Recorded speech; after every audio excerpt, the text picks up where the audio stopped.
Yes, we are live for the first BBL Supercoach Round 1 preview stream. It's BBL Eve, Big Horse, and with all the news coming out daily at the moment, it's being absolute chaos, but there's plenty to talk through, mate. What's on tonight? What are we going through?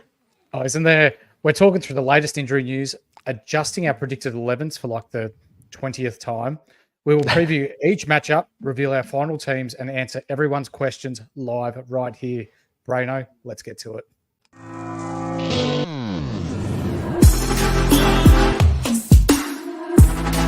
Welcome to the ultimate super coach and fantasy sports show. You are now listening to the Insight Fantasy Sports Podcast. Yes, officially, welcome to the Insight BBL show. What a time. The first live of the season on the Insight Podcast Network. I'm the Supercoach Brain. You can find me on X at SC_Brain, and I'm joined, as always, by my co-host, the biggest of the horses, Mickey Dell. First live ep, mate. How you feeling? Yeah, I'm pretty excited. Not going to lie.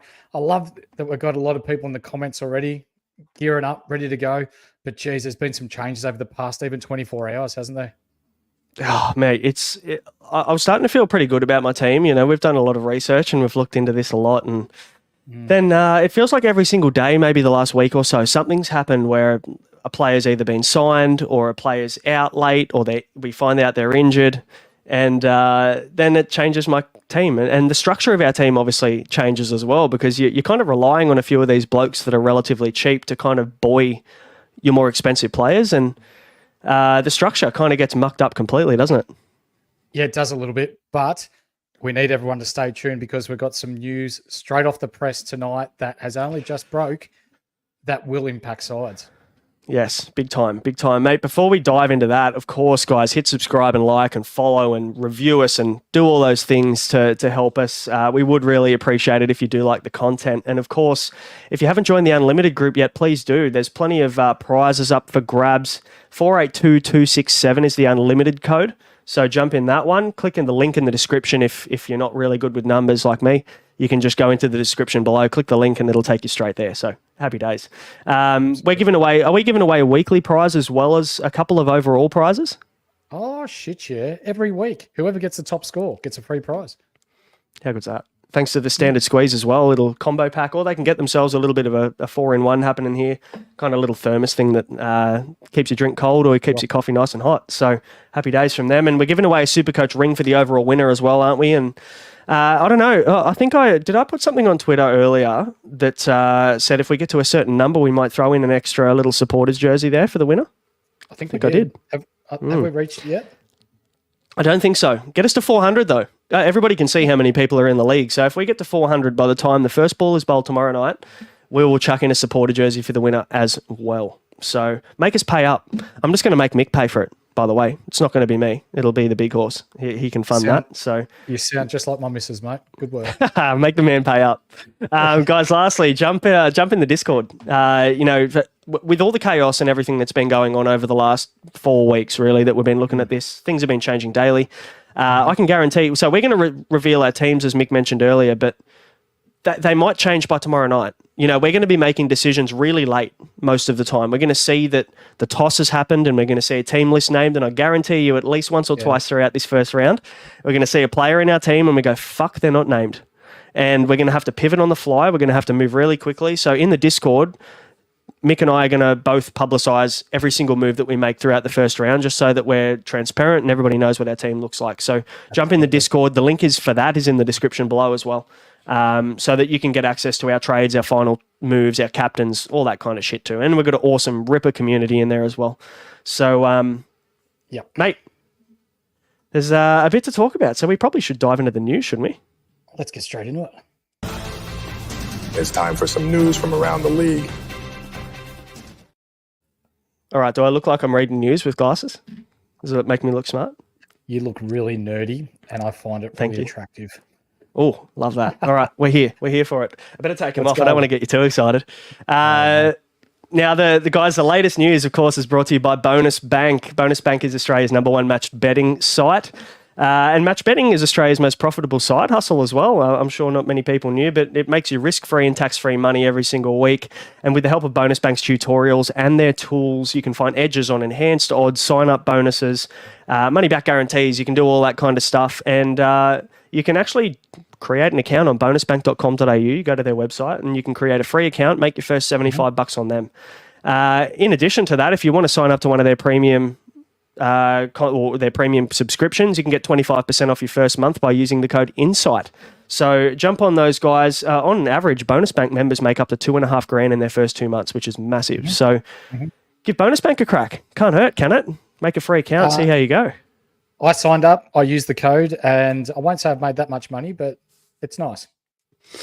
Mate, a little bit of extra cash, mate, for beer. That's all I need, really. By the way, are we going to get a beer sponsor? Matty O'Brien, Matrix, Supercoach Matrix from the NBL show would very much appreciate a beer sponsor.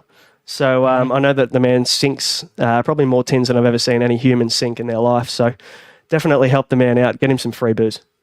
The man is piss fit. He is. Yeah, we had that weekend on the Gold Coast with him. That was fun. Mate, let's dive in. People are here to listen to the news, so let's give them the news, mate. What's happening in the Brisbane Heat at the moment? Because I just feel like every single day something else changes. Yeah, well, get this. Michael Nessa could be named Thursday night for the Brisbane Heat after withdrawing from the PM's 11 with soreness.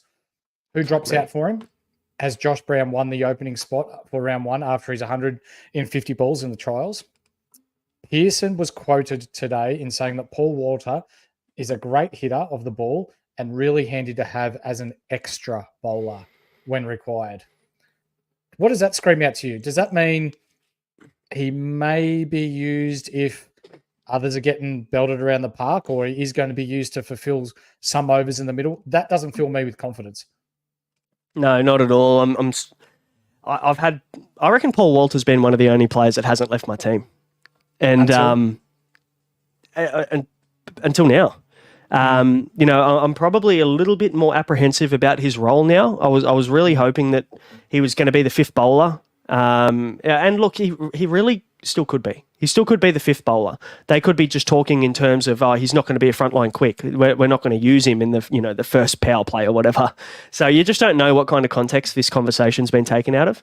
But yeah, it does put question marks in your head about his role now as an extra bowler when required, rather than one of the frontliners. So, but again, the guy hits such a big ball. I think he's going to bat 6 or 7 in most of the games in the first round, and he's got 3 cracks. I think he's pretty safe as a guy who's going to play all 3 games as well. So, I mean, there isn't a ton of risk there, but I mean, if you're hoping for him to be batting 6, getting a really good knock every single game he plays, and getting his 4 overs, that's not going to happen, unfortunately. So. No. You've got to be okay with him getting a couple of overs and batting at 7. And if you're okay with that, he's a pretty good option. For sure. Now, Spencer Johnson's also been a bit of a flavour of the month type. And no better example than by the recent social media post that showed him bowling at 145 kilometre an hour in-swinging Yorker, that knocked over, was it Brown, in one of the trial matches? Yeah. I don't know whether I don't know whether it was Brown. It might have been Jack Wood, but even so, like, that one ball, doesn't it just spark a lot of interest in? Everybody remembers really that this guy can bowl gas. It's like everyone forgot from last BBL to this one that the guy bowls quick. So look, I mean, I'd be lying if I wasn't toying around with getting him into my team. And we'll talk about him a little bit more soon. But yeah, you're right. He's not going to play all 3. But even if he does play 2, let me ask you this. With these Heat guys that are likely to not play all 3, but they play 2, is he still... would you pick him if he was on the Stars or the Renegades? Would you pick him in your team? Because technically, you've got to treat him like a double game week player. You do. On talent, yes, but I've still got question marks around his fitness. Like we brought up on previous pods that he's never gotten through a full season without being hurt. So for me, I'm one that likes consistency and likes my players playing. So the ceiling might be higher with someone like Spencer Johnson, but continuity-wise and guaranteed points-wise, I feel like there's more of a risk there. So if you're someone with bigger agates than me, go nuts. I hope he plays well for you and scores you big points, but he's not there for me. Yeah, quick little comment here from the Whisperer here.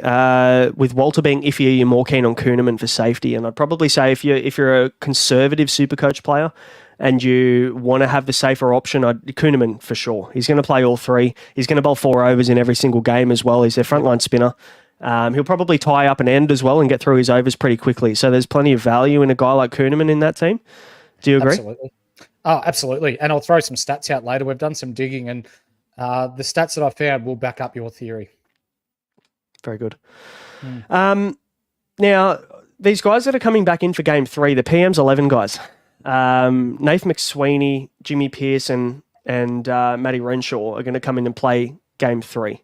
Now, that pushes out probably Wildermuth, I would say, unfortunately, which Wildermuth 91k dual position bat bowl, like he would be a good option if he was playing all 3 games, but I don't think he does.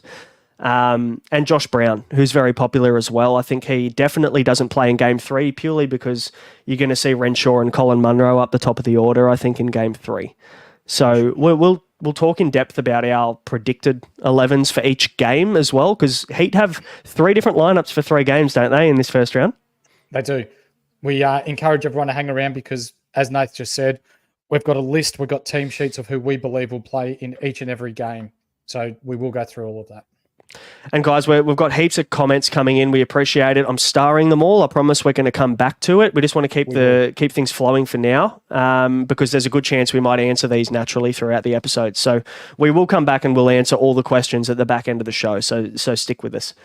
Mate, the Melbourne Stars. Now, this has been a little bit of a tricky one, hasn't it? Because I've been looking at both of these guys, Assam Amir and Harris Ralph. Now, they were confirmed to land in the country in the last 24 hours. And Peter Moores, the coach, has basically said they're going to need to be assessed before declaring whether they're available. Now, on the back of that, these 2 guys from the Pakistani Cricket Board have been given their no objection certificate, thankfully. So that's why they're here. But there's a little bit of I suppose, a spanner in the works, isn't there, Mick? There is. I think I'll let you run with it because you're the one that discovered it. I can't take the credit for this. But which Pakistani star player is not on the team sheet for round 1? Or game 1? Unfortunately, Harris Ralph, not named. So they've just, Melbourne Stars are the first team to release their squad, their 13 or 14-man squad, I think it is, that they have to release at 24 hours before the first game. So, yeah, Brent's all over it. Ralph is out game 1, confirmed by the Stars. So, Assam Amir has been named in the squad, but Harris Ralph misses. So, excuse me. If you were banking on Harris Ralph, a little bit like me, I kind of liked him as an option.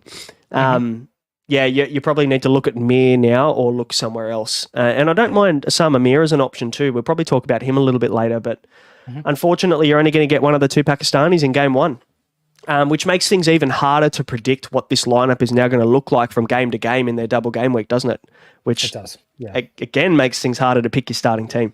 So you've got to be flexible. Now, mate, a bit going on in the Sixers land as well. Do you want to take us through that? Yeah, James Bince will suit up for game 1 after flying in late from the T20 tournament in Abu Dhabi. Steve Smith will play game 1 before moving into the Australian camp before game 2. Naveed has landed in the country, so will likely be available for game 1 if needed. And passing our condolences to Ben Dwarshis and his family for the sudden passing of his dad. So from us at the Inside Fantasy Sports team, mate, our best wishes with your family in such a sad time. Yeah, that's awful. No one should ever have to go through that. So, full thoughts out to Benny Dwarshis and the family there. I guess when we talk about Supercoach implications, James Vince should be either batting, he should be opening the batting or he should be batting 3. It just depends where Steve Smith wants to bat. So basically, Steve Smith probably will open the batting. I think he did so well for the Sixers last year, ruining my Supercoach season, didn't he? So thanks for that, Steve.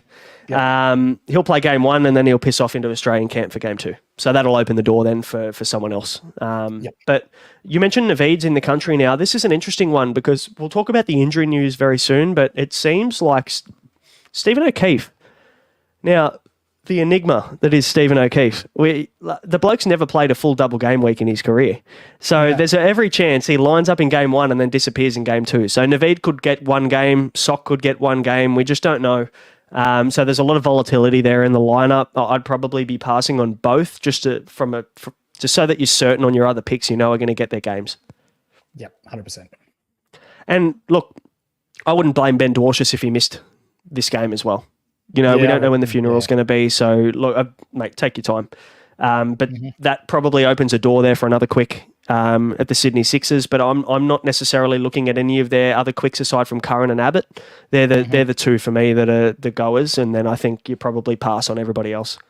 Yeah.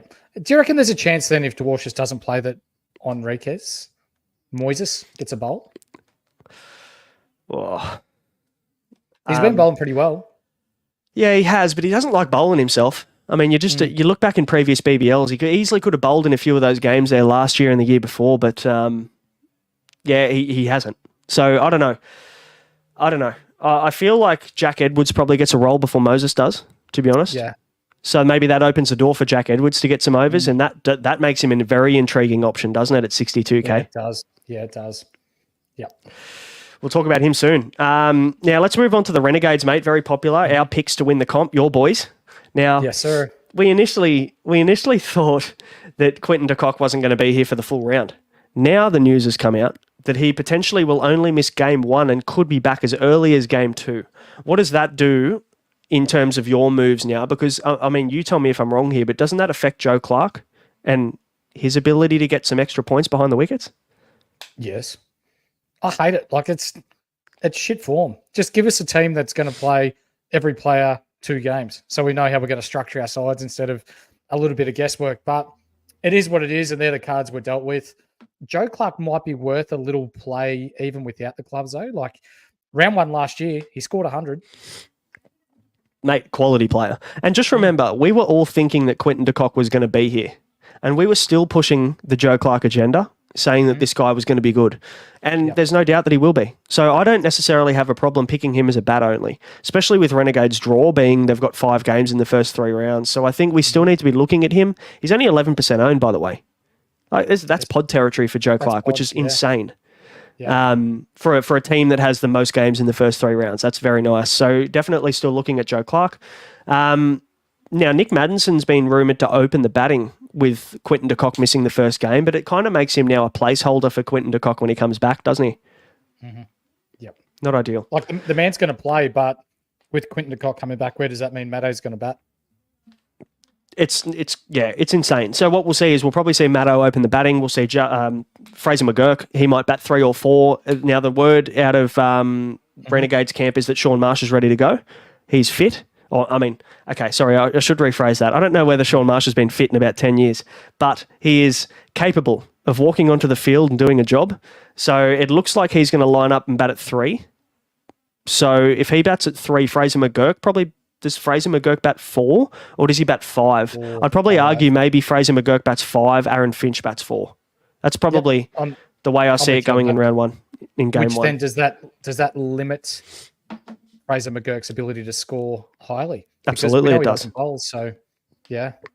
Now, there's a big there's a couple of fun fact stats here that last year the top 20 overall point scorers in Supercoach were all dual position players. Every single one of them.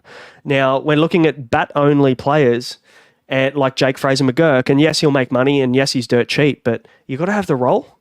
For me, if he's not batting in the top 4, it's really hard to pick a bloke like that. I would much rather Jack Edwards, if he gets the role, obviously, and let's just say the word is he's going to get a bowl and he's going to bat 6 or whatever. I'd probably prefer that with a chance of him bowling. He might even get a late dual position change maybe through the middle of the season or something if he bowls regularly. I much prefer that than Fraser McGurk. If Fraser McGurk's batting 3 or 4, he's in my team. But if he's batting 5 or lower, I'm probably going to pass and look elsewhere. Mm-hmm. Take us through strikers, mate. So strikers aren't really relevant in the first round, but they're a stash, aren't they? There's a couple of guys you could stash for their round 2 double. Yeah, huge stash. So you got Ben Menenti and Cam Boyce fighting it out for the frontline spin option in Adelaide with a number of bowling options. One quick may miss out due to this. Thornton, Agar or Payne. I don't think Payne's going to sit given that they've signed him. Yep. Agar's, no chance. when he's on, he's 150 north. Like he's sharp. Lance Morris territory. Thornton, we know, he bowled pretty well last year too. So where would you go with this? Like I'd say Ben Menenti probably going in as the leading spinner there, and Cam Boyce probably misses out early on. Yeah, it sounds like they're looking at one of the two. But we need to remember that Darcy Short and Matt Short both can bowl. So I think there's a little bit of risk going with either of these guys, considering they could easily just go, you know what, Matty Short, you take some bowling load. You bowl the power play or whatever. He does that really well. He did it last year, opened the bowling for the strikers last year on a number of occasions. You play your 3 frontline quicks in Thornton, Agar and Payne, and you use the shorts to get your overs through. And we've got to remember as well, James Bazley is going to be back in round 2 from all word from his hamstring injury. So he's a great all-rounder. Will get through his allotment. And you've also got Jamie Overton in that lineup there who can bowl. So my concern now is, do they even need Menenti or Boyce? Or do they just strengthen up the batting and just rely on their 3 quicks and part-time spinners? Well, neither of them really fill me with much confidence, so they could. Yeah, me too. I have Ben Menenti on my bench at the moment. I'm nervous about it. I'll say that. But the good thing is in round 1, we've got unlimited trades, obviously as long as the players don't lock out. So you can pivot and you can make moves within the same team or within a team that hasn't played yet to make sure that you get your squad sorted for game 1. So I think we need to have our head on a swivel, I think, in game 1. Or round 1, I should say. Now, mate, Scorchers, a little bit going on in Scorcherland over in the West as well, mate. It's actually doing my fucking head in because there were 2 of these guys that were absolute locks for me, and now I'm really unsure on either of them. Mm-hmm. So Lance Morris has been elevated into the test squad, which I love a lot. Conley whacked 90 off 50-odd nuts the other day. So he, for me, probably looks locked into opening the batting there. Okay. Eskenazi signed, but he was injured at the time of signing, so not sure whether we're going to see him in game 1. Does it hurt Whiteman? Yes. Will Whiteman play first game? I think so. Do all these quicks being available hurt Hardy's bowling stocks? I'm going to throw it to you, mate. What do you reckon? Oh, mate, there's so much moving pieces, isn't there? Like, first thing, great for Morris, but they've got so many. Their fast bowling contingent is so deep. They've got Matt Kelly there, just ready to go. You know, and the rumor was he was injured, but I think he recently bowled, didn't he, in the intra-squad game? So I think there's a very high chance he could actually end up lining up in game 1. And then you've got Jai Richardson, you've got Andrew Ty, you've got Jason Berendorf. I mean, you tell me 3 other frontline quicks that are better than them in the competition. You can't. You can't. No. They're the best fast bowling contingent in the competition by a country mile. Now, the unfortunate part of that is rotation. There's every chance there that one of these guys has a rest every now and again. So you can't get any certainty. I think the only guy you can be certain on is Andrew Ty, purely based on previous comments from last year. The guy's pretty fit. He gets through his games. He didn't miss a game last year either, so we can only go on that. The Cooper Connolly comment's interesting. You think he might open the batting? I don't know whether he does, man. I don't know whether he does. I think maybe you could see Eskenazi and Whiteman up the top in game 1. And then we could see Cooper Connolly at 7, potentially. Now, this is all lying on the fact that Ashton Agar doesn't play. Because if Ashton Agar plays, where does Connolly fit in? Because Ashton Agar bats 7. So how does that play out? He's opening the batting. I need the coaches to hear this. I need him in my team. Yeah. I fucking hope so. Because he's in my team at the moment, Cooper Connolly. Yeah, for sure. Whiteman's been in my team for most of the off season, but I've recently taken him out purely because Zach Crawley is due back round 2. Now, the question becomes: does Eskenazi kind of beat out Whiteman to that opening spot? Now, Whiteman's been in incredible form. He's been so fucking good in domestic cricket. He's also the captain of the WA Warriors. Yep. I mean, do they? And Voges is also the coach of Western Australia. So, like, do you go with what you know as Voges? Yeah, I think. Or do you go with the overseas signing? No, I think you're right. I think would it be appropriate for me to say that Eskenazi can fuck Rydovsky and just let Whiteman and Connolly go nuts? I'd enjoy that. That'd be nice. Yeah. And your last question on, do you think all of the quicks lining up for Perth hurt Hardy's bowling stocks? Yes, I do. Absolutely. Yeah. 100%. Now, Cooper Connolly should get overs. Ashton Turner can bowl. He probably won't, but he can. I don't think he does. I don't think that really hurts him too much, but you've got the 4 frontline quicks we mentioned. You've got Matt Kelly, you've got Jai Richardson, you've got Andrew Ty, you've got Jason Berendorf, and there's a very real chance that all 4 of them line up in game 1. And then you've got Connolly to bowl his overs. Hardy then becomes the 6th bowler. And look, there's every chance he might bowl 1 or 2, but he's no chance of bowling 3 to get his economy rate bonus. No. So I actually, as soon as that news came out that Matt Kelly was healthy, I was like, I'm off Hardy. And it might hurt me because the guy's good enough to be a bat only and you still pick the bloke. He top scored last year in the BBL, but I'm just a bit nervous now because I really want him as a bowler in my team. There's so many good options that do both this year. I think I'm just going to maybe wait until his price comes down or at least get a little bit of a look on what this rotation looks like first. For sure.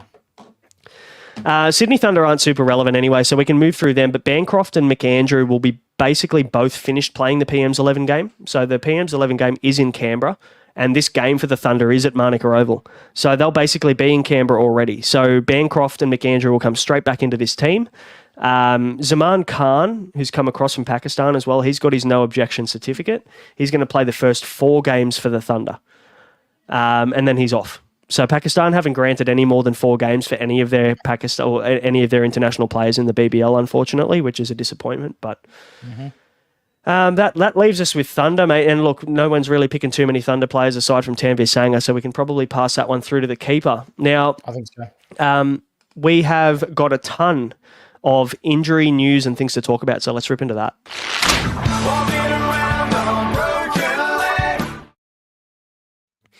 Hayden Kerr. Likely to miss round 1, the news is, with a side strain. So he's been nursing that side strain for the last few weeks now, and he recently got pulled out of the Shield match. Does this open the door for Jack Edwards? I mean, for me, it does. Yep, and we'll see with our team reveals later on that he has just secretly made his way into the horses for courses for round 1. Ooh, love that. Love the team name as well. Very nice. Now, another one for the Sydney Sixers, Sean Abbott. He came home from India with a niggle, with a minor injury that wasn't publicised. So it doesn't seem like he's 100%, but the good thing is he's gone and he's played in this recent intra-squad game, I think it was. So maybe he can't be that bad. Yeah, so can't be that bad. Hopefully they're ramping him up to get ready for game 1. So Sean Abbott looking like he could be ready for game 1. Do you pick him? Yes. Okay. I mean, he was in the must-haves when we did the bowler pod. I don't think that changes. He's a quality player. So we can bank Sean Abbott. Now, Stephen O'Keefe, he's got a finger injury. He's touch and go for round 1 like we mentioned. Now, if he doesn't play, surely Joel Davies gets a look in. You would think so, yeah. I don't mind it. I mean, he could be the easiest little like-for-like swap. Joel Davies, left-arm orthodox spinner, can hold a bat. Naveed's also in the country, so could replace him as well. Naveed played for the Sixers last year as well, so there's a little bit of familiarity with them. There's just a lot of question marks, isn't there? So we'll see what that... Luckily, they play the second game of the round, so we can have a nice early look. We don't have to commit to anything, and we can adjust as we go, but you're not picking Stephen O'Keefe at 170k. The bloke doesn't play consecutive games, so you probably need to let that one through. But Joel Davies or Naveed could be both really nice options too. Yep. Now, tell me about Kane Richardson, mate, because I don't know. Is there anything going on with him? Glute injury, I think it was, from India? Yeah, it was. There's a whisper that he may miss game 1, but I'm fairly confident that he's going to play. If he doesn't, I think you'll see Peter Siddle come into the side. Yeah, that's a fair shout. I think Siddle will play every few games as a bit of a kind of rotation replacement. We know that Richo's been injury prone in the past, so I don't know whether he strings together a ton of games, so he'll be ready to go. You know, Tom Rogers, if he goes down, you've got Siddle's a great replacement to have there sitting in the wings ready to kind of step in, isn't he? So you've got 2 quality international spinners in Uraman and Zampa over at the Gades, so they're not short of bowlers. So, I mean, Kane Richardson's been in our team a little bit. Are you still looking at him? Yes, I am. Yep, I've gone really bowler heavy, looking at bowlers in particular that are going to bowl some death overs. So we'll get into that shortly. For sure. Yeah. Sean Marsh, we mentioned, hasn't played any cricket. None. No cricket in WA. But he's been cited in the nets at Renegades training, and also we've just got word that he's pretty much good to go for game 1. So makes things interesting for Fraser McGurk, doesn't it? We talked about that already. So that's a little bit disappointing on the Fraser McGurk cheapie realm. I might still take a punt on him depending on what happens with Edwards. Edwards and Fraser McGurk are probably that kind of 7th option on your bench, aren't they? So it's probably the safe move. Luckily, they're playing against each other, so you can make that decision when you see the toss and who's batting where. For sure. Now, Hamish McKenzie, Ashton Agar, and Matt Kelly all bowled 4 overs yesterday in their intra-squad game as well for the Scorchers. So we thought Hamish McKenzie was going to be out for the season with a back stress fracture, I think it was, wasn't it? Fractures, yep. Ashton Agar's been nursing a calf. I can't remember Kelly's injury, but these guys all bowled 4 overs. They got through their allotment. I'm assuming they're using this as a bit of a fitness test to see how they go. Now, the word is, and we want to thank Honeyball for all the content they're putting out because they've been covering this news like no tomorrow. Ben from Honeyball's done a cracker job. So, yeah, rip a job. Ashton Agar could probably miss game 1 and be ready for game 2. I think that's the reality here, which again throws question marks up with Cooper Connolly's role. So that's my concern there with Cooper Connolly. I'll probably still take a punt on Connolly, just due to the fact he's dirt cheap, dual position, could probably still play with Agar. He might even force somebody out at the top of the order. Maybe Eskenazi and Whiteman end up opening the batting and that becomes solidified through both games. Who knows? So worth a watch in game 1. And the last, I guess, injury here is Ollie Davies. He fractured his finger in a Shield game for New South Wales, but apparently he's going to be good for game 1. So racing the clock, but he was said in an interview that it hurts a little bit, but it's his pinky. So I'd say there's probably a little bit less impact there on his pinky finger as opposed to like a thumb or a forefinger. So probably should be good to go. That takes the injuries, mate. Now, one of my favourite segments that we're going to be getting going very soon is a deep dive with the Big Horse. And mate, you've been known very well for your numbers and your deep dives on stats, mate. So let's rip into that. I didn't do a transition video. I was short on time, but you can have that. That's cute. I like it. What better way than to start us off than by throwing a few stats around for round 1, hey, Nath? So for those of you that are considering fading Jai Richardson, the last time he played the Renegades at Geelong was in 2019, 2020. You know what he scored? No, tell me. 190. Oh. So this is the next time. He hasn't played at Geelong since, but if you know that a capable of fast bowler is capable of scoring 190 at Geelong, he's done it before, you wouldn't fade him round 1, surely. He'd nearly be up there with your captain choices, wouldn't you think? He may have the orange armband on for Brain Ball this year. Yeah. So let's get into someone else, hey? Matt Kuhnemann, with his first 3 games here at the Gabba, Adelaide, and Manuka Oval. So I'm going to go through his stats at each of those 3 grounds, right? And you fill me in whether this fills you full of confidence or whether you're going to fade him. So at the Gabba, his last 5 games, 1 for 17 off 2 overs, 2 for 31 off 4 overs, 1 for 32 off 4 overs, none for 38 off 3 overs, and none for 23 off 4 overs. He's getting the economy bonus bar 1 game there, plus wickets. Very handy. I mean, he's the safe option, isn't he, at the Heat? I think we mentioned at the start, Whisperer asked whether you'd rather Walter or Kuhnemann as a safer option. I think Kuhnemann probably is the smarter play. Yep, for sure.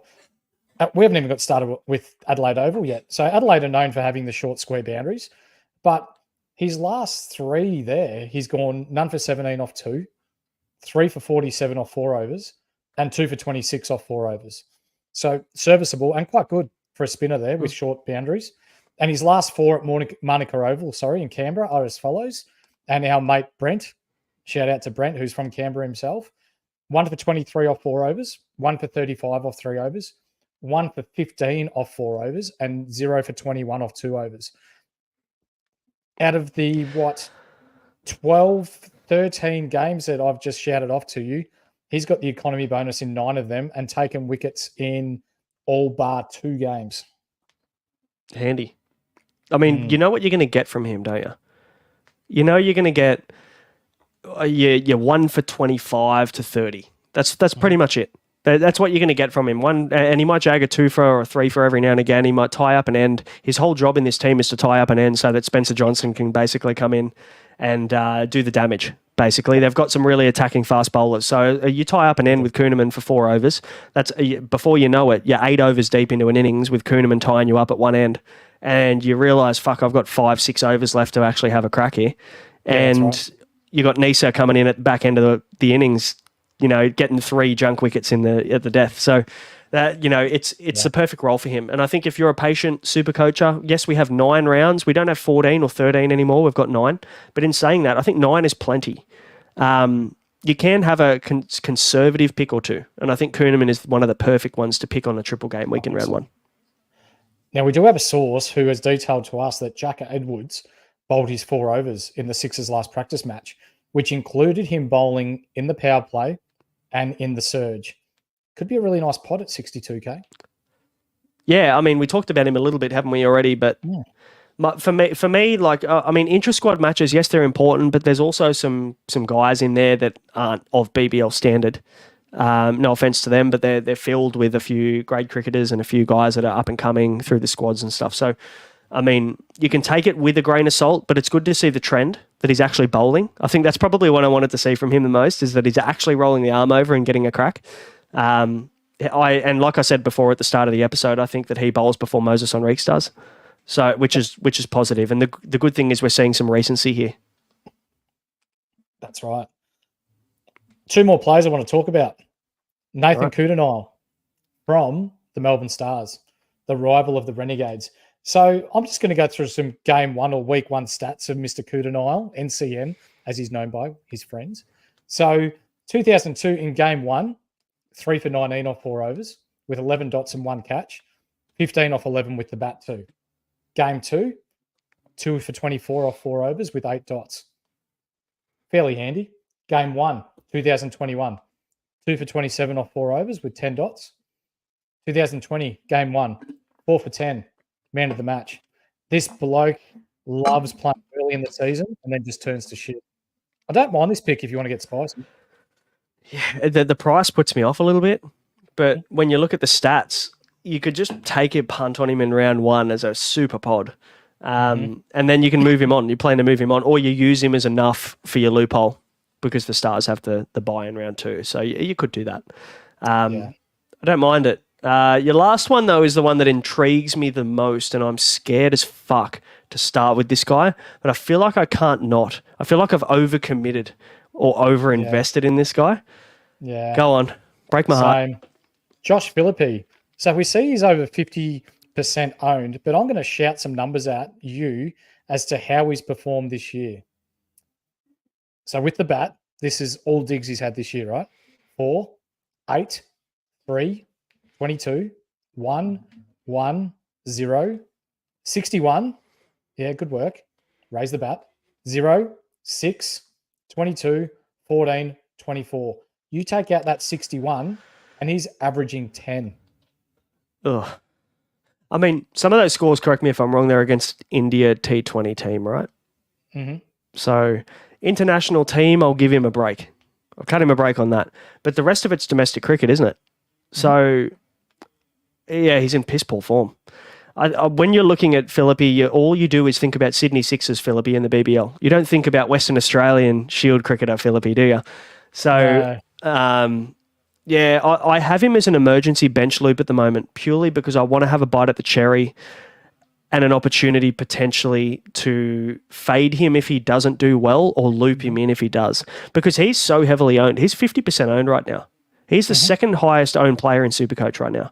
So for me, I'm like, I saw the comment from Maddie as well. That's good. Yeah. For me, if he does well, I can use his points and I can follow the 50% and I don't get anti-potted. Or if he does shit, I can play Cooper Connolly, which is my plan at the moment, and hope he outscores him in a double, hopefully bowling and batting. So that way then if I don't have to copy shit score with the 50% that own him, but I can copy his good score with the 50% that own him. So I feel like his ownership is enticing enough for me to maybe use him as a bench loop. Do you think that's the safe option? Probably, yeah. Yep. Probably. Yep. Now, mate, I love that. That was good. Little deep dive, some fun stats there. So Kuhneman, pretty good option. Nathan Coulter-Nile, nice little pod there. Probably a bit expensive, but hey, if you've got the cash to splash, take a punt. Jai Richardson, probably need to get him, don't you, to start? You need to just pay up and get him in your team. So chuck the C on him. Yeah, before you continue on, just 4 walls from Fluoro agrees with me. His form is dog shit. Yeah, Philip's form is dog shit. Yep. Yeah. Sure is. Absolutely. Now, mate, we should dive into and preview these games, shouldn't we? Sure. So let's go and do that when I can find the right bloody button to press.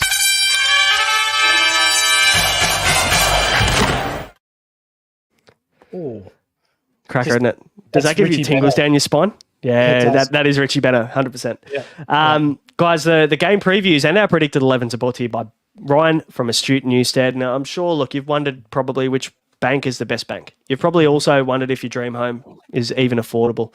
If you have, look, welcome to the club. We've all had these feelings before, and the good thing is you can talk to our friend Ryan from Astute Newstead. He's going to give you confidential lending assistance with absolutely no obligations attached. You don't have to get pigeonholed into one lender. Ryan's got access to over 50 lenders on panel, including all of the major banks, and he does all the heavy lifting and hard work for you. And the best part, he doesn't even charge a fee. So reach out to Ryan on Astute Newstead on Instagram at Ryan Astute Newstead, or send him an email at ryanh@eganwealth.com and use the code INSIGHT to get yourself a free, no obligation consult. Thanks to Ryan for supporting the show. And we've both used Ryan ourselves personally. You can personally vouch. Top bloke. Very good NBA 2K player. Questionable COD player, I've heard. But we'll let him slide on that one. And shithouse on the golf course. Matty O'Brien or the Matrix will be able to back me in on that one. Yeah, I've heard the stories. Yes. Now, mate, do you want to take us through Heat versus Stars is the first game. Now, the beauty of it is the Heat on the triple. We've got them first game. We can have a nice early look at what their team looks like. Mm-hmm. The problem with this is it's going to be different every game. It is. Do you want to take a punt maybe on how these teams match up or what the predicted 11 would be? For sure. So, starting game one, round one, we've got, for us anyway, Kawaja and Brown opening the batting. Labuschagne at 3, Munro at 4, Billings at 5. It's going to be a toss-up between Wood and Bryant at 6. My gut says Wood, but we'll see how we go there. I'd love that dual position 60K. Yeah. Get in my team. Walter at 7, Bartlett at 8, Wildermuth at 9, my boy. Kuhneman at 10 and Spencer Johnson at 11. For you, Nath, you reckon that's pretty spot on, or can you see the Brisbane Heat going another way? No, I think that's pretty spot on. Kawaja and Labuschagne in that top order and that top 3 make things pretty tricky, don't they? So it's hard because they're going to be replaced in game 2 and 3. So that's probably where all the chaos comes from with this lineup. So, but yeah, no, I think you've hit the nail on the head. It's a shame we see Sam Billings dropping down the order. Now, there is a very real chance we could even see Josh Brown not line up in game 1, even though he did whack that 100 off 50 rocks in the trial. We could see Usman open the batting with Colin Munro. We could see Marnus at 3, Billings at 4. And then we potentially could even see Jack Wood at 6, Maxi Bryan at 5, Walter at 7. Or Walter can bat as high as 5 or 6. So there's a few moving parts in the middle order. But at the moment, I think Josh Brown's earned that opening spot. Mm-hmm. I think you're right. How do the Stars line up, mate? Yeah, the Stars, let's see how we go here. Tommy Rogers and Sammy Harper, 1 and 2. Maxwell at 3. He's come out and said that there's a potential for him to bat there, which I really like. Larkin at 4, Stoinis at 5. We might talk about this in a minute. Cartwright at 6, Dawson 7, Kudanol at 8, Osama Mir at 9, Paris at 10, and, well, I guess Harris Ralph's out now, so could they go a Rocchioli, or however you pronounce his surname? Which way do you see them going there? I'd say they'd probably replace him with a like for like. I'd say they want to get another quick in for Harris Ralph. I think Osama Mir could have been replaced by Rocchioli maybe, but it looks like Osama Mir's in the squad. So there's every chance, I think, Harris Ralph gets replaced by, what's the young fella that's... Oh, no, he misses game 1, doesn't he? Because he's in the PM's 11. Yeah, it's a tricky one, isn't it? Let's have a look at the squad very quickly. Where'd we find it? Might need to maybe move on and we'll come back to that in game 2. Yes, Steckety, but yeah, he's in the PM's Steckety's 11, in the PM's 11. Well, you know what? Paris can bowl the right arms. Kudanil, he's opened the bowling before. Cartwright, we've seen bowl. Stoinis, I think he bowls. Ollie Stone. Ollie Stone is the one who has come in and replaced Harris Ralph for game 1. So I'd say that there's a very real chance that Ollie Stone replaces him and plays in game 1, potentially. They're missing Harris Ralph. They're missing Steckety, Boland, Webster. So Larkin hasn't even been named in this squad, by the way. So the squad that's been released about half an hour ago as we went live. So very interesting watch here to see how this all lines up. But Joe Burns has been named. I think Joe Burns has a real chance to probably bat at 3 and Maxwell slides down to 4, or even there was news potentially. Brody Crouch, Corey Blackledge in the chat. Brody Crouch is an option, absolutely. But there was news that Marcus Stoinis might bat 3. Yep, came out just recently. So if you see that he's batting as high as 3, he's coming in. I think the only reason we faded him was because he was at 5, right?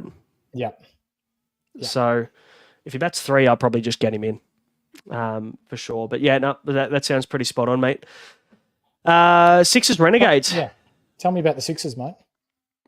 Well, we've got Philippi to open up with Steve Smith, I think. We've got James Vince, who is is on the way. He will be landing, I think, Friday. So, Thursday. He'll be landing tomorrow. So he'll be ready to go. He'll probably bat 3 for the Sixers.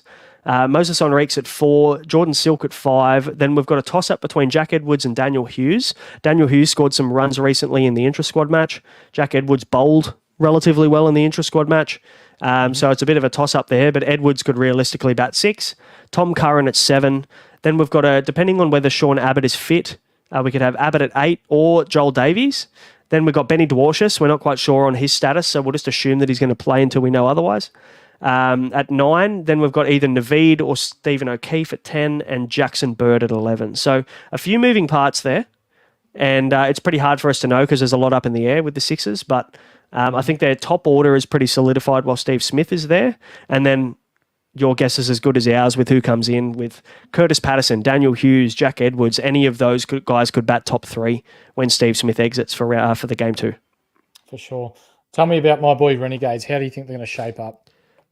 I reckon it's not going to be necessarily a tough or an overly tough game or as tough as they would have expected, the Renegades. I see them winning this one. I think purely because Stephen O'Keefe obviously is questionable. Sean Abbott's questionable. Benny Dwarshus potentially is questionable. We've got a lot of moving parts in the Sixers lineup. Their bowling lineup isn't solidified, so I think the Renegades could actually and with their strong batting order, could actually get after the Sixers nice and early. So Joe Clark opens the batting with Nick Maddinson as Quinton de Kock's missing. Sean Marsh at 3, Jake Fraser McGurk or Finch at 4 and 5. So I'd say Finch 4, Fraser McGurk 5 at this stage. Jono Wells at 6, Will Sutherland at 7, Rogers at 8, Richardson 9, Zampa 10, and Majib at 11. And this is the same lineup for both games. No one's going to be missing unless Quinton de Kock comes back in. I would say Quinton de Kock comes in and opens for game 2. Fraser McGurk drops out. Maddinson drops to 5. Yep. Nailed it. Let's move on. Mate, do you want to... Yeah, you want to take us through strikers and heat lineups? I can. So the sole game for the Adelaide Strikers, we go with the short boys at the top, Matt and Darcy Short, Chris Lynn at 3, Adam Hose at 4, Kelly at 5, Overton at 6, Menenti batting as high as 7. Harry Nielsen is an interesting one, batting at 8. You don't often see wicketkeepers batting so low, but here he is batting 8 with not much else to offer. Wes Agar at 9, Thornton at 10, and the Payne Train at 11. I don't mind this side, but I don't really see them doing too much damage early on. For the Heat, there's not much changing here apart from the obvious and Labuschagne and Khawaja leaving. So we've got Brown and Munro, 1 and 2. Hearn at 3, which I'll get Nath to dive into shortly. Sam Billings at 4. Bryant comes up to 5. Jack Wood at 6. Walter at 7. Nessa 8. Bartlett, Wildermuth, and Kuhneman. We don't see Nessa playing all 3 games. So we see Nessa potentially playing 1 and 2, maybe missing the 3rd. Nath, what's your opinion on Nessa? Do you think he plays all 3, or do you think they rest him for a game? Or No, he doesn't play all 3. Not a chance. I don't think Cricket Australia would let them. The bloke has pulled out with soreness, we call it. Not even an injury, just soreness. So he won't play the PM's 11 game. Now, my concern is that maybe he isn't ready for game 1. And that would be ideal because I'm not picking him if he's not playing game 1. But there is every chance he plays game 2 and 3. Now, that just throws a ton of stuff around in this team. And, you know, a player or 2 misses out here. This is their weakest lineup in game 2 for the Brisbane Heat. So that's why we see Lachlan Hearn here, who's been played. He's their local replacement player who will probably come in and bat 3. I think Charlie Wakeham is another option there, but I think Hearn might get him on form. But look, I pick Nisa in my team if he plays game 1. But if he's not named in game 1, I don't pick him. I need certainty for my round 1 side. I don't want to lock in a guy that could potentially even not play 1 and not play 2. There's no guarantee he plays game 2 either. He might just come in and play 1 game of the round. That's the last thing that you want on your team. That's right. We'll move on. Renegades and Scorchers. Renegades team does not change from what we believe in game 1. The Scorchers, Eskenazi and Whiteman to open the batting with Hardy at 3, Inglis at 4, Turner at 5, Evans, Connolly, Richardson, Ty, Kelly, and Berendorf. Fuck, that's a good bowling attack. That's probably up there with the Renegades for the most well-rounded side in the comp. Yeah, I mean, I like their middle order batting. I'm not a huge fan of their top order batting. I mean, look, Sam Whiteman's in great form, don't get me wrong. Steve Eskenazi, I can take him or leave him. That's why I kind of think maybe there is a realistic chance that Connolly and Whiteman might just keep the opening gig through the full round 1. If they do, that's fantastic for super coaches, because Whiteman's been in cracker form and so is Connolly. So I don't know whether they play the form or whether they get the overseas replacement player in. Yeah. So, but yeah, these quicks, if all 4 quicks line up, we've got to look at obviously whether Ashton Agar plays. I don't think he does in round 1. I think they're going to game 1. I think he will play game 2. But then that means we've got to question what's going to happen with Connolly then, which is another issue in itself. Thanks, Supercoach, again for fucking us. But for those of you listening in, subscribe to our Discord. The link will be down below. We will be on the Discord all day tomorrow, throwing out everything that we have to ensure you pick the right team and teams that are available, or players that are available. Nate, throw us into the game that's being played at Bloodstone Arena. Yeah, it's Hurricanes and Sixers, mate. We've got Caleb Jewell and McDermott opening the batting. We've got Matty Wade at 3, Sam Hain at 4, Tim David 5, Corey Anderson at 6, Chris Jordan 7, Nathan Ellis at 8, Paddy Dooley, everybody's favourite spinner, at 9, Riley Meredith is fit and ready to go at 10, and then we've got Peter Hatzoglu at 11. With the Sixers, mate, the only changes here I can see with Steve Smith coming out of this lineup is that we see James Vince shift up to open the batting with Josh Phillippe. We see either Curtis Patterson or Daniel Hughes come in and bat 3. Or Jack Edwards, potentially. We've got Moses Enriques 4, Silk 5, and then we've got either Edwards, Hughes, or Patterson at 6. I'm going to say the way that it goes could be Hughes at 3, Edwards at 6, Patterson misses out. That's just my prediction based on his form. Tom Curran 7, Abbott or Davies at 8, Dwarshus at 9, Todd Murphy comes back into the lineup, I think, at 10. And we've got to look and see whether Stephen O'Keefe is playing in the first game or the second game. That could shake things up here. And then Jackson Bird at 11, so he'll play both games this round. So that's how we see them going. I think the Sixers will probably be too good for the Hurricanes in this one. Yeah, I think so. Whatever happened to Billy Stanlake? Remember how he popped on the scene, played for Australia, was bowling some real heat, and then sort of just disappeared. Yeah. Guy bowled gas. I think he had some fitness issues last year. I think he was injured. Billy Stanlake and the word injury have just been paired together for the majority of his career. So unfortunately, he's just succumbed to that. But he's fully healthy and ready to go. So we might see a little bit of him this BBL. Hopefully we do. Roll us into Thunder and Heat, mate. Tuesday night. I've just lost where I'm at. Thunder and Heat. There we go. So Thunder, Bancroft, Hales, Sanger. Oh, it's a toss-up between Ollie Davis and Nikitaris for me at 4. Ross Gilks, the wicketkeeper, at 6.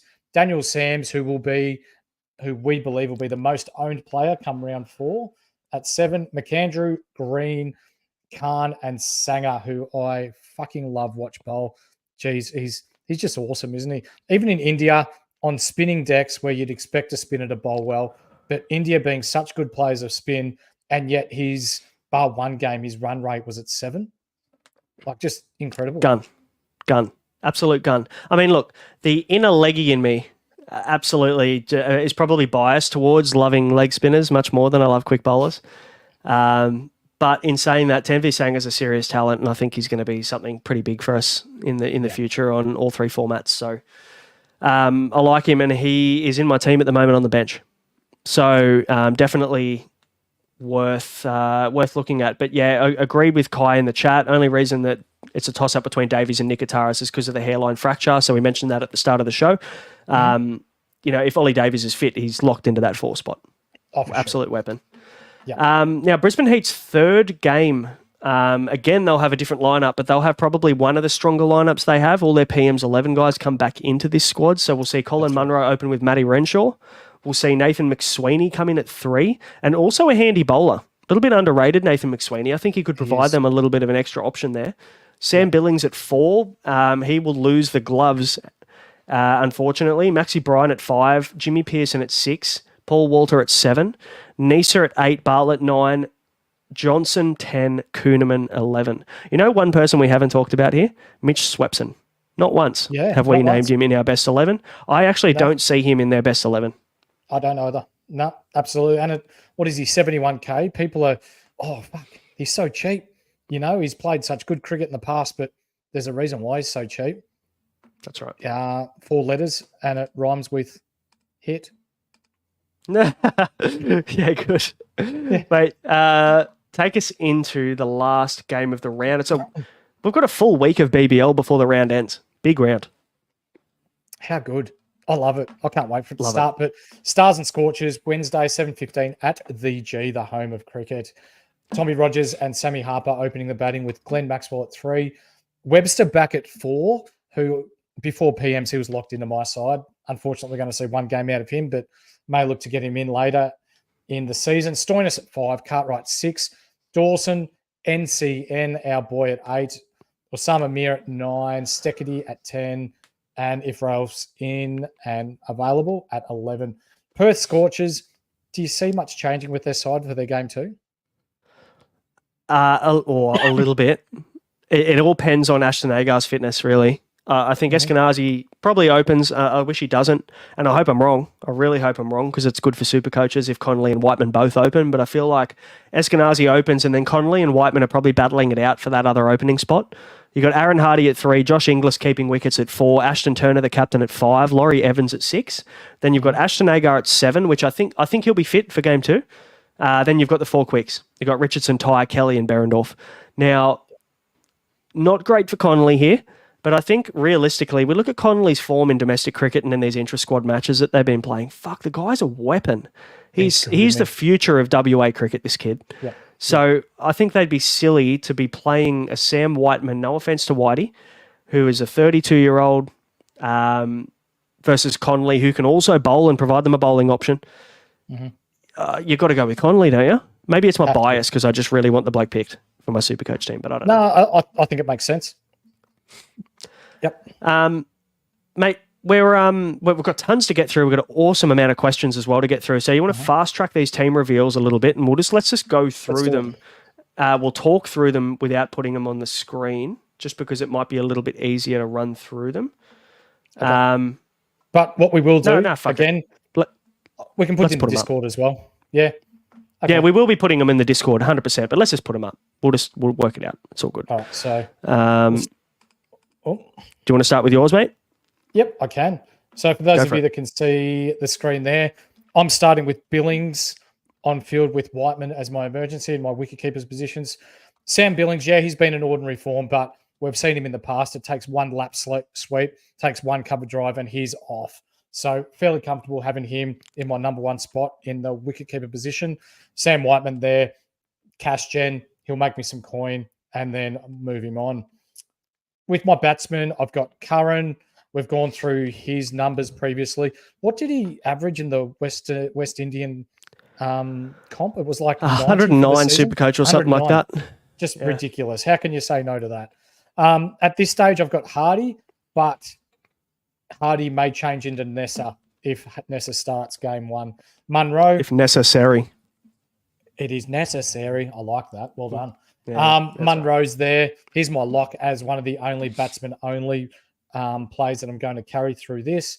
Maxwell, no need to explain that. I've got Loopy Connolly there at the moment, purely because I want to, like you, I want to have a look at Josh Philippe first. So I'll get 2 cracks at Philippe before I need to worry about moving bits and pieces around as my loop. And then I've got Jack Edwards there. We've spoken about him before. He bowled his 4 overs in the practice match. The guy's been in good form. He's made some really good runs this year as well. So at 62K, someone that can make me some money, someone that could bowl, someone that could potentially, if he is bowling on 3 or 4 overs, come into consideration for economy rate bonus and points for wickets. He's a good fielder. I really like that. Strong team, mate. Liking it. Thank you. With my bowlers, as we said before, I've got the armband in soccer terms, I guess, whoever watches that game, for Jai Richardson. My God, 190 the last time he played at Geelong. Geez, I hope he goes close to that this time. Shawnee Abbott, I've got there as well, hoping that he comes up. If he doesn't, I was going to move into Dwarshus, but if Abbott's not right, that may be my Nessa move and I keep Hardy. We'll see how we go there. Again, I'll be detailing everything in the Discord. Kane Richardson, I'm fairly confident will play. We've gone through in previous podcasts as well the reason why I'm going with Mujeeb over Zampa. For those of you that are just tuning in for the first time tonight, I believe with Zampa being the premier leg spinner in the world in the T20 format, teams are going to play quite defensive against him. And if him and Mujeeb are bowling in tandem, I feel like teams are going to go after Mujeeb a little bit more, which for me screams wickets. It screams opportunity and points. So really, he's in for me and hasn't really moved alongside Kuhneman. We went through Kuhneman's stats before. Chowdhury's there as my loop, which I can move pretty much anywhere bar the wicket-keeping position once I see how Philippi goes with his batting. And Tanveer Sangha, yes, he is only on a single, but this man, alongside Daniel Sams, for me, is going to be one of the most owned people or players come round 4. Yeah, I 100% agree with that. For sure. Team's looking good, mate. And look, and just to caveat this with the fact that these teams will likely change as the round goes on. So like Mick said, jump in the Discord description below, click the link, you'll be in. So you can stay up to date. We're going to update you on all of our moves throughout the round as well. Mate, we'll jump into mine very quickly. So I've got Sam. Disclaimer, Yep. sorry. I only have $8,200 left in the bank. So with some of those moves, especially with Whiteman, he's kind of stuck there due to cap issues at the moment, but we'll see how we go with that. Yeah, you might need to free up a bit of coin, depending on what's happening with Whiteman. I've got 29K in the bank for everybody watching. So I'm going with Sam Billings for obvious reasons, triple game week. He's going to bat 5 and 4. He's going to have the gloves for 2 games, thanks to Jimmy Pearson, so I like that option. I've got Benny McDermott as my bench wicketkeeper now. This has actually been a really late change for me. I haven't had him in my team up until yesterday. When all of this Whiteman news came out, we've got a few questions about Perth Scorchers lineup and what we think about Connolly and Whiteman and how that all plays out. So we'll talk about that soon. But I'm more certain on McDermott. Yes, he's on a single, but I don't need him to be on a double. I just need him to be on a single. I just need him to make me cash on my bench, and I'll be okay with that. For this reason specifically, and I'll talk about it in a second. Tom Curran, absolute no-brainer for me. In the batsman position, I want to try and find in my bat lineup as many bowlers as I can. We know that the fielding team gets 60% of the Supercoach points available and the batting team gets 40%. So I want to try and get as many people in my team that bowl as possible. Colin Munro is the exception, though. He's on a triple game week. He's going to either bat 3 or he's going to open. For me, this guy's a lock, as much of a lock as I can think about. Now, I know that in the top 20 total scorers last year, it was only dual position players that were in the top 20. But in saying that, there's a time and a place to use these batsman-only players. And I think when you're looking at double and triple game weeks, you need to plan your trades out. We can max trade. You plan your trades out to get these guys in and out of your team. Colin Munro won't be staying in my team after round 1. I'll say that much. But I'm really hoping he pops off. I've got the vice captaincy on him at the moment. Now, Sam Harper's an interesting one. He's actually one that I've been toying around with and playing around with a little bit. I simply have him in my team because he's locked in to open the batting in both games for the Stars. The Stars have a bye in round 2, and I can use him as my wicketkeeper loop in round 2. And I think having a loophole option in your team is incredibly valuable this year, any year in BBL Supercoach. Being able to manipulate your team and be able to have a second crack at most positions, I think is massive. So Sam Harper opens the door for me to be able to have him up in the wicketkeeper slot to start, and then I can get a second crack at a wicketkeeper bat, and I can take my best option there. So that's why I've got Sam Harper, and also he just whacked a third fastest 100 in Shield cricket history. 100 off 63 rocks, I think it was, which is just nuts. So he's in good form. Glenn Maxwell, don't need to mention him. Cooper Connolly is basically my fallback loop option for Josh Philippe. So I've got Josh Philippe on the bench here. If Josh Philippe pops off in game 2, Cooper Connolly then slides down to my bowlers, and Tanveer Sangha becomes Will Salzman. So he's a 42k, or Nikhil Chowdhury, one of the two, whoever I feel better about at the time. They're both good loop options. So I'll be able to get Philippe's points if he does well. I'll be able to fade Philippe's points if he does shit. And because he's so highly owned, I can go with the crowd. So I think I'm pretty happy doing that. Now, Fraser McGurk is a bit of a placeholder for me. If he doesn't bat in the top 4, I will maybe move over to Jack Edwards potentially. I'm not 100% sure I do, but I probably won't take Fraser McGurk if he is batting in the bottom 6, 7, basically. So that is my batters. Now, my bowlers, I've got Jai Richardson like you, Mick. Put the captaincy on him. Just enjoy yourself, I think. He's a gun. He's a weapon. So I think if you have the cash and you can make it work, get the bloke in. I've got Sean Abbott there. Now, if there's any case that he might not be in my team, or he might not, be in the Sixers team in round 1, or game 1, I should say, he can turn into nearly anybody. So I like having that really expensive kind of second bowler, because I could easily go down to a Kane Richardson. I could go to a Tom Rogers for the Renegades. The Sixers are playing the Renegades in the second game, so I could go to anybody there and be okay.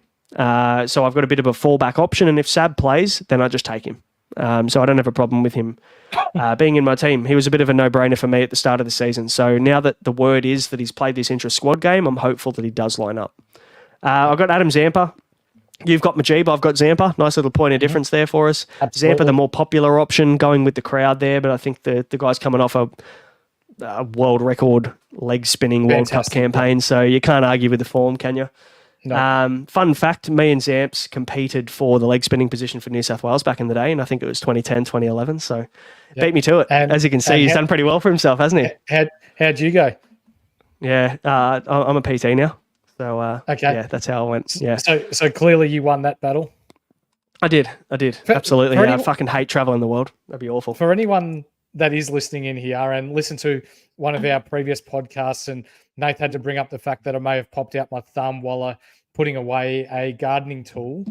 If anyone would like to go onto ESPN Crick Info and look at the Australia A side from 2010, you'll see some nice photos of my co-host here, Nathan Brain, bowling some leg spin for the Australia A side against, I think it was New Zealand. Is that right?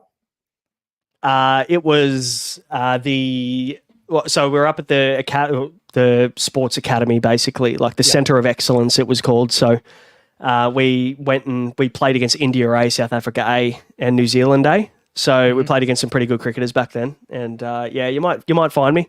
But we'll leave that one. I'm going to drip feed this stuff so that people don't get to know me too much. Just a Matrix in the chat. He thought you bowled express. That would be me. And that's only when I'm bowling to the mother-in-law. That's the... No, I thought it was to the daughter in the backyard. I thought that's what it was. Cop and bounces, mate.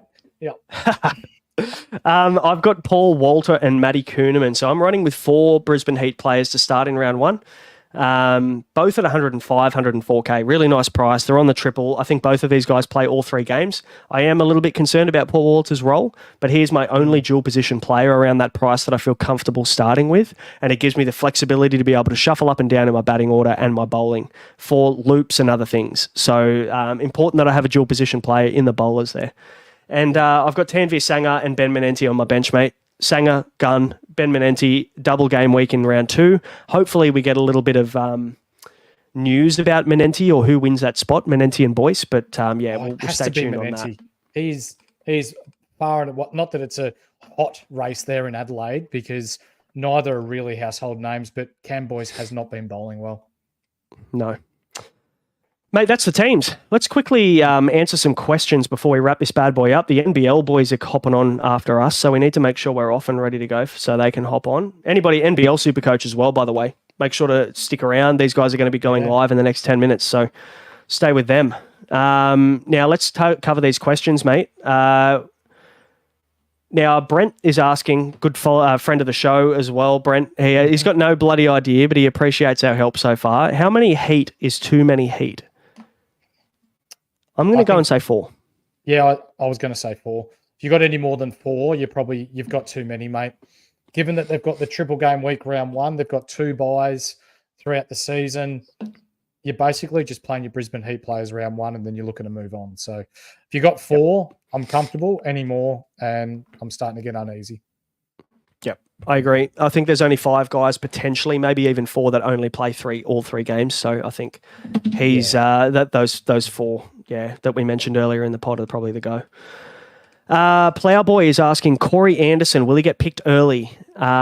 Quickly answer this one. I think he does. I think he bats at 5 or 6. Sorry, I think he bats at 6. I think Punter came out early in the season, basically said they headhunted Corey Anderson to play that 6 role and bowl.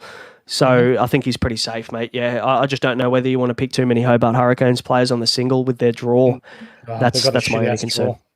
The man is the owner of one of the fastest hundreds in ODI cricket, so we can give him that. But just a shit ass draw.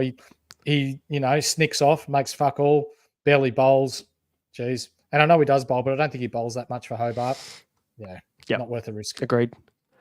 Ricky Edwards wants to know, mate, is Nessa worth the risk if he plays game 1? What do you reckon? In 25 words or less, I'll tell you. Yes, he's worth the risk. Play him. Put the VC on him. That's all. Yep, absolutely. The man's been in brilliant form. I'll go Sean Abbott to Michael Neser if he's named in game 1. That's the move I'll make. Jack Booth wants to know, is Bartlett going to play all 3? I think he does. Personally, I have him in every single predicted lineup for this round. I think he's one of the 5 players that plays all 3 games. So Billings, Munro, Kuhneman, Walter, and Bartlett. I think those 3 are going to play. So those 5 are going to play all 3 games in their first round. So yes. To answer your Harper or Clark question, I've picked Harper purely because I want to use the loophole in round 2. But I can't argue against Joe Clark either. I think he's a really good option. So especially with the gloves in round 1, hopefully Quinton de Kock doesn't play round 1. That could be a nice little play there. And it could be a little bit of a stepping stone to Quinton de Kock in round 2 or 3 for the double game week for Renegades. Callum B, is it worth sitting Menenti and Short on the bench as a build-up for next week? Absolutely. I think so. Which Short? I'd say Darcy Short, I would assume, is the move. Because but again, you just need to make sure you need to get Matt Short in round 2, right? Have to, which is part of the reason why I'm rocking with Jai Richardson on top of his already impressive round 1 scoring when he's playing in Geelong. That's just a straight swap into Matt Short, the double, the next week. 100%. Corey Blackledge wants to know, who is the best pick, Rogers versus Ty versus Berendorf? I'm going to say Andrew Ty. Which Rogers? Tom, I'm assuming. Tom Rogers, bold. But I mean, there's 2 Tom Rogers, but right. Melbourne Renegades, Tom Rogers, I'm assuming. Maybe I'll pick him, so I got 2 cracks at the cherry. Yeah, Supercoach won't know. T. Rogers? No, which one? I'm not sure. I think Ty is the best cricketer out of a lot of them and most Supercoach relevant. Global, hey mate, good to see you. Big fan of the NRL and NBL podcast. He's in the AFL as well. I think he's popped in. AFL. Mate loves his Supercoach. Thanks for joining us. He's asked, something nobody is talking about is the weather this weekend. Absolutely, very relevant. Not supposed to piss down though. I don't know. I'm not quite sure whether you're looking at bomb or Apple weather. Never trust Apple weather, by the way. But it's looking okay. Keep an eye out in the Discord because we're going to be doing updates on weather tomorrow, leading into over the whole weekend. But at the moment, from what I've seen, the weather looks okay. So I don't think we're going to have to worry too much about it, which is good. The only weather man I can trust is Ollie off Family Guy. Do yourself a favour and have a look at him. Yeah, it's gonna rain. It's gonna rain. Corey also wants to know who's the best bat bench. Don't really like any of them to play consistently and good over the next few rounds. Yeah, tough. Jake Fraser-McGurk, keep an eye on where he bats. Jack Edwards, keep an eye on where he bats. Yep. Darcy Short, if you want to stash him for round 2 and you don't really care about him being awful, that's fine because I don't think he's really going to do much. But I think people might be using him as a downgrade option in round 2. So keep an eye on that. I'd probably say those 3 guys and maybe find a loophole option in Harper or Philippi or something like that. Mm-hmm. Our friend that grows knees has joined us. He's usually on the NBL show. Thanks for joining us. Your SC_Big Horse, is that right, on Twitter? I am on Twitter. But on Supercoach, I am horses for courses, mate. So if you want a free loss, join my league so I can beat you. Rip in. Eskenazi and Whiteman. I think we've covered this. Sorry to cut you off. I think we've covered this from Aidan Green. Our thoughts on Whiteman and Eskenazi and how that impacts McDermott as a better option. I do agree. I think McDermott is a better option now. Osama Mir from Paul Templeton. Is Osama Mir a good choice for round 1 instead of Stoinis? Low ownership, Stoinis still affordable in round 3. I'd probably maybe, I don't know, you tell me if you agree, but I would say that Stoinis, if he is batting in the top 4, would be a better option. But if we find that he's named to bat 5, go with Osama Mir and take a punt. Yep, I'm with that. And with the news today popping that he may bat at 3, that's a really close watch there. The Whisperers asked me how badly I'll cry if I see Stoin roll the arm over. Mate, if he's in my team, I won't cry at all. But there's a good chance I might fade the bloke. So really like his content. Shout out to him. Yeah, that's it. Thanks for jumping in and joining us. Is Philippi a trap, Mick? Hugely owned, but seen him choke a lot. Well, we brought up the numbers before. At the moment, he doesn't, as our good friend Nathan Scoble, who's finished top 755 times in a row, has said, he might not know how to or which end of the bat to hold. He is that far out of form. So, yes, he is a trap, but you're going with the crowd. He's over 50% owned. So if he fails, most others are. Four Walls and Fluoro has asked, tell me why I shouldn't run with 2 heat on the bench, the 2 riskies, Brown and Walker, and loop the better score. No, 100%. I'm fine with that. I think the problem is you've got to make a decision after the 2 games that Heat have played. You won't be able to see all of them. So I don't mind that, though. I like Josh Brown as a bench loop. I think you can actually just have a free crack at him if you don't have another loop option. Just chuck him on your bench at 88K. And if he doesn't go well, you just leave him there and you just play another option like a Cooper Conley or someone like that. So, I don't mind that at all. For sure. Jashanjot has asked, I can take Nisa and Swepson or Hardy and Connolly. Which duo is better and why is it Hardy and Connolly? Swepser ain't going to play. Yep. Beauty. We can move on from that one. So Four Walls is asking, how can you pick Nisa when he's being rested due to injury? So the word is he's still a chance to play game 1. So we'll keep an eye on that. If he does play game 1, I think he's a good option. Is it a good idea, Global, to fade Munro? Absolutely not. I do not think so. I think you get 3 bites at the cherry with this bloke in round 1. He's going to bat opening or 3, so he's going to bat every single game. Could take a catch or 2. Quality player, international caliber player. I don't think it's a good idea to fade him. Nope. What else have we got here? A couple of quick ones. Who's the best captain or vice-captain choice among Moses Enriques, Tom Curran, James Vince and Kane Richardson, and Nathan Coulter-Nile? None. Tom Curran? If I had to choose from them, it's you know what? I'm going spicy. Given his round 1 form from previous years, Coulter-Nile. Fair enough. Don't hate it.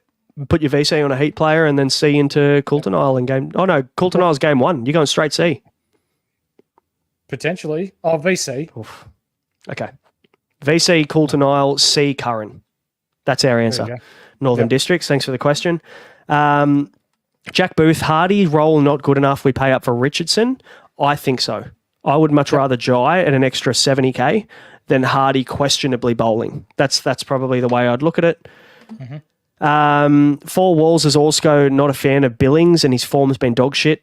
I still think that with him not keeping for the whole round, I'd question it. But I think now that he's got the gloves in the first 2 games with Jimmy Pearson out at PM 11's duties, I like him a lot more. So I think Billings probably gets an extra 20, 30 points in that first 2 games just from keeping. Makes him more relevant for me. Do you agree? Yes. And what do we got? Last but not least, Sam Harper has a sneaky pod, shots. He's in my team. I don't know whether that answers the question for you, but I really like him. I think he's a really good bench loop for round 2. Yep. We've got a couple of lads asking as well, Nath. You got the league code there, mate? Just to shout out. 482-267. 482-267 is the league code. It's the unlimited code. Get it to 400 and we'll give out a subscriber jersey of their choice at the end for the winner. So jump into that one. Weekly prizes from the standard squeeze. What a time. And it's also in the description below. So everything you need is description below. All the sponsors, thanks to the sponsors for sponsoring the show. And, mate, that about brings us to the end, doesn't it? NBL guys are probably knocking our door down trying to get on. They are. That's all right, though. It's been good chat. We've gone through quite a lot of injuries, news, players who aren't named in squads for round one, some of our pods, team reveals. But, again, for those of you that have been listening in, tell your friends, tell your grandfather, your grandmother, whoever watches Supercoach, click on the Discord link down below. We're very active in there.